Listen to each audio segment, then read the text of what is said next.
حاضر نذیر وقار، میں گفتگو کو اختتام کی طرف لاتے ہوئے یہاں آپ کی والدہ ماجدہ حضرت سیدہ آمنہ سلام اللہ علیہا و رضی اللہ تعالی عنہا آپ کے کچھ اشعار کا ذکر کروں گا۔ مقام ابوا کے بارے میں یہ منقول ہے کہ جب آپ کو احساس ہوا کہ میرا دنیا سے جانے کا وقت آ گیا تو نگاہیں آپ کی اپنے بیٹے ہمارے آقا حضرت محمد مصطفیٰ کے چہرے پر تھی اور آپ یہ ان سے کہہ رہی تھی بارک اللہ فیک من غلام، میرے بیٹے میرے بچے اللہ تجھے برکت دے، اللہ تجھے برکت دے۔ یبن الذی من حومت الحمام، اے اس ہستی کے بیٹے جنہیں اللہ نے موت کے گڑھے میں گرنے سے بچا لیا تھا۔ میں نے کہا تھا بتاؤں گا ذبیح کا لقب کیوں دیا گیا آپ کو، آپ کے والد گرامی کا لقب ذبیح، اور آقا نامدار نے خود فرمایا انا ابن الذبیحین، میں ایک ذبیح نہیں میں دو ذبیحوں کا بیٹا ہوں، میں دو ذبیحوں کا بیٹا ہوں۔ ایک ذبیح کون ہے؟ حضرت اسماعیل علیہ السلام، کہ حکم الہی سے آپ کے والد نے جو خواب دیکھا تھا کہ ذبح کر رہا ہوں، وہ ذبح کرنے کے لیے تیار نہیں ہوئے، چھری پھیر دی، حکم الہی سے جنت کا مینڈھا لا کر فدیہ دے دیا گیا اور بچا لیا گیا۔ وہ تو ذبح کے لیے تیار ہو گئے کہ نہیں ہو گئے تھے؟ اللہ پاک نے قرآن میں کہا کہ جب ابراہیم علیہ السلام نے کہا یا بنی انی اری فی المنام انی اذبحک فانظر ماذا تری، بیٹے میں نے دیکھا ہے کہ میں تجھے ذبح کر رہا ہوں، میرے بچے بتا تیری رائے کیا ہے؟ کیا جواب دیا؟ یا ابت افعل ما تؤمر، ابا جان جو حکم مولا نے دیا ہے کریے آپ، ستجدنی انشاءاللہ من الصابرین، اللہ نے چاہا تو اسماعیل کو صبر کرنے والا پائیں گے آپ۔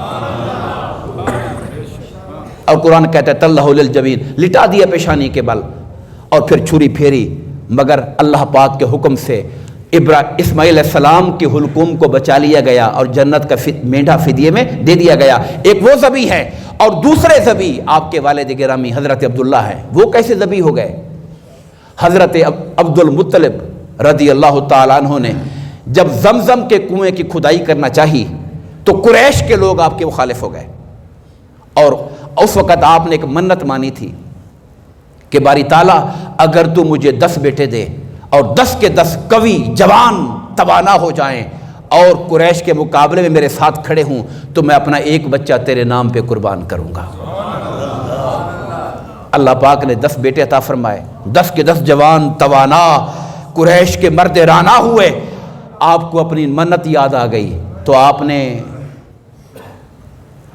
اپنے بچوں سے کہا بٹھا کر 10 بیٹوں کو، بیٹے میں نے یہ منت مانی تھی، جو سر تسلیم حضرت اسماعیل نے اپنے بابا ابراہیم کے سامنے جھکایا تھا وہی سر تسلیم عبد المطلب کی اولاد نے اپنے باپ کے آگے جھکا دیا۔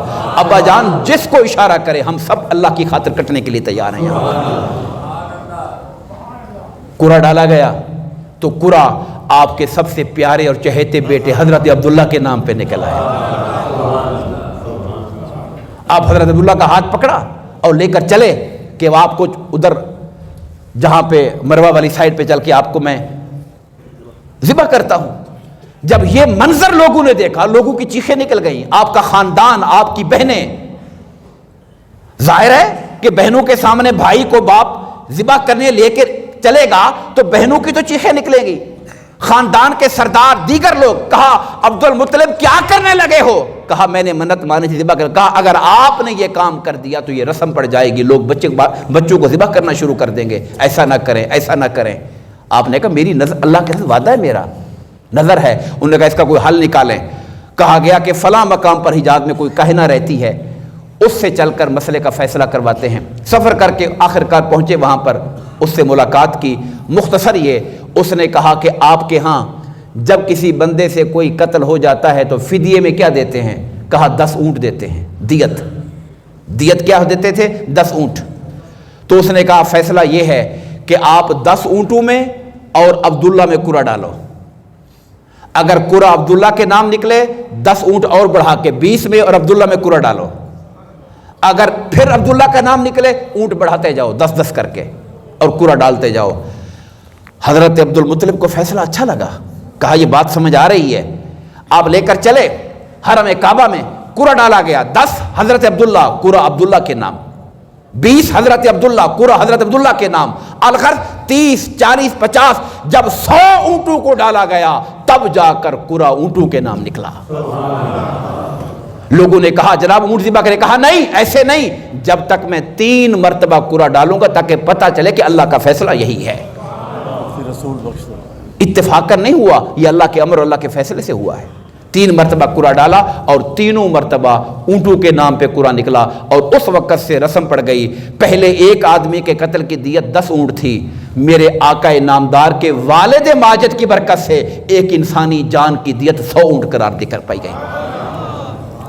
میں وہ عرض کر رہا تھا کہ آپ نے وہ کہا حضرت سیدہ آمنہ نے، میرے بیٹے خدا تجھے برکت دے، اس ہستی کے بیٹے جو موت کے منہ سے نکالا گیا، نجا بعون الملک العلام، وہ بادشاہ علام اللہ کی مدد سے نجات پا گیا، فودی لما ضرب السہام، اور جب تیر قرآن اندازی کے تیروں کے ذریعے اس کا فدیہ دیا گیا، بے میت من ابل سوام، 100 چرنے والے اونٹ دے کر ان کی جان کو تحفظ دیا گیا، ان کی جان کو بچایا گیا۔